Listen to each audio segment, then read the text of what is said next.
Welcome to the Visceral Science Evolution of Stars virtual reality experience.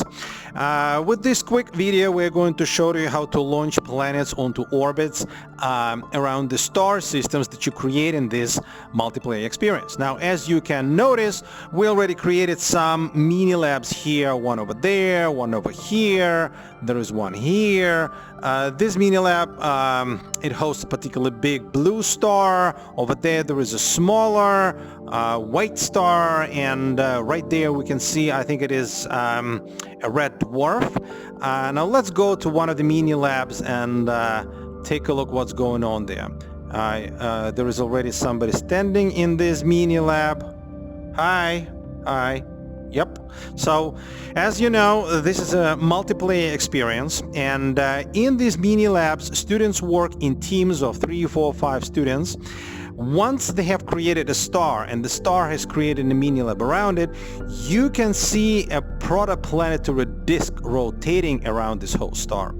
And in this protoplanetary disk, along the dust and debris and gas, you can notice these hot clumps of matter, these yellowish clumps of matter. And what you can do with your controllers that are basically time lasers, you can shoot at these objects and accelerate their developments. Now let's start shooting at one of them and see what happens. So as I'm shooting into this yellow clump of matter, you see how many millions of years have passed, and we basically accelerate the development of this area of hot matter and create eventually a protoplanet. Here's how this protoplanet is created by other players. Let me start shooting into some of the more clumps of matter, create some more protoplanets, and once we have created enough of protoplanets, we can start launching them onto orbits. Now, your team members can continue creating protoplanets, and you can, for example, go ahead and teleport yourself onto the protoplanetary disk. Once you teleport yourself there, you will become small. Take a look. Whoop. And here we are.